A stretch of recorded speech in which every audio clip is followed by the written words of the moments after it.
introduce multiple copies of the gene, this number goes up to 2 million receptors per cell.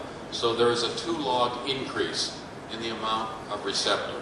Now the question is, does that change the biologic behavior of these cells versus these cells? And the answer is yes. The cells that in the lower right-hand corner are cells that do not contain the alteration in yellow. In green are the cells that are genetically identical, except we have introduced the HER2 alteration. And you can see over time they grow much more rapidly on plastic. This is anchorage-independent growth analyses, and you can see, if you are sitting very close, that the parent cells will grow in soft agar, but they form very small colonies. However, the daughter cells that have been transformed with the HER2 gene with multiple copies will form many more colonies and much more numerous colonies. This is in vitro work. If we move to in vivo, we can see that the tumors are much more aggressive when they have the HER2 alteration. The identical number of cells are implanted into each mouse at the same time, and within 2 weeks you can see the HER2 normal tumor is growing, but the HER2 positive tumor is much larger, multilobulated, more aggressive. If we take these cells and implant them not in the flank but in the mammary fat pad, they will form metastases at a much greater increase of 225% increase in metastasis to other organs. So in summary, when we take HER2 normal cells and make them HER2 positive, in other words, mimic in the laboratory what is happening in patients, there is profound changes in the biologic behavior of the cancer cell. Growth on plastic and in soft agar, growth in a living organism in the experimental mouse, increased metastasis, and finally, these cells, which are HER2 normal, are steroid hormone dependent. They depend on estrogen for their growth, and they are exquisitely sensitive to tamoxifen. However, when we introduce multiple copies of the receptor, they become steroid hormone independent. They no longer require estrogen, and they are resistant to any effect with tamoxifen, despite the fact that the cells are identical genetically, except for the receptor alteration. But the ultimate target validation comes here. If we want to believe that it is playing a role, the important test will be, if we inhibit the receptor, will we reverse these biologic phenotype? And this simply shows results from some of the first in vitro experiments of human breast cancer cells that have HER2. When we use no antibody directed against the receptor, there is very prominent growth. But at even low doses, there is a significant drop in the cell's ability to grow on plastic. Ultimately, you can completely suppress the growth by adding the antibody to these HER2 positive cells. What is not shown on this slide is if we take HER2 negative cells, we can add as much antibody as we want. It will have no impact on their growth. It is specific to the HER2 positive population of breast cancer. This simply shows that, looking at 51 different human breast cancer cell lines, the therapeutic efficacy of the antibody is restricted to those that are amplified and does not occur in the other subgroups. The clinical translation of this now ultimately came with the question, if we can show that we inhibit growth in vitro and we also have inhibited it in vivo, will it work in patients? At this point, we went to the US FDA with an antibody manufactured by Genentech and asked for permission to enter phase 1 clinical trials looking at women who had failed all therapies to be treated with this antibody alone. The phase 1 trials were ultimately begun at UCLA in our translational clinic.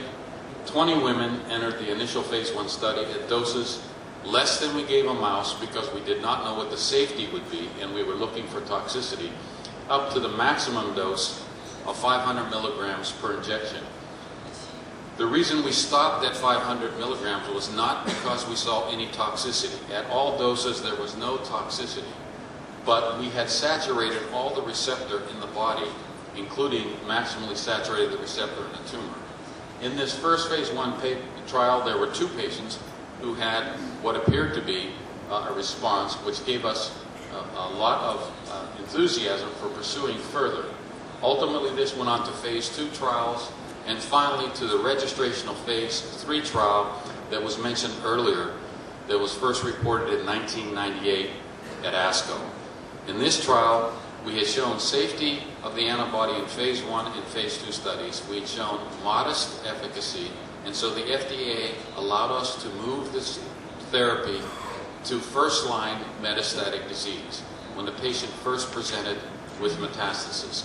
If she had HER2-positive breast cancer, we were able to add this antibody, Herceptin, to best available chemotherapy, with the primary endpoint being time to progression and secondary endpoints being shown here. What we found is that when Herceptin was added to best available chemotherapy versus chemotherapy alone, the response rates improved by more than half. The response duration improved by 56% or 58%, and the time to progression, which was the primary endpoint in the study, improved by 2/3. But most importantly, while we satisfied the primary endpoint, an even more important finding was obvious after 12 months. There was a survival advantage. Women who received trastuzumab or Herceptin plus chemotherapy, almost 80% were alive versus 67% with chemotherapy alone. We saw this despite the fact that we allowed these patients access to the antibody at the time of progression.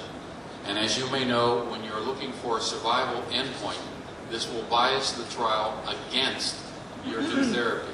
So we think that this would not have been a bigger difference had we not permitted these patients access to the experimental therapy at progression, but that would not have been ethical. So 2/3 of the patients who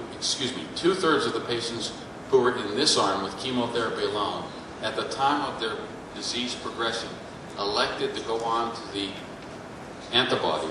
1/3 of those responded. This difference would have been bigger had we not allowed for that, we believe.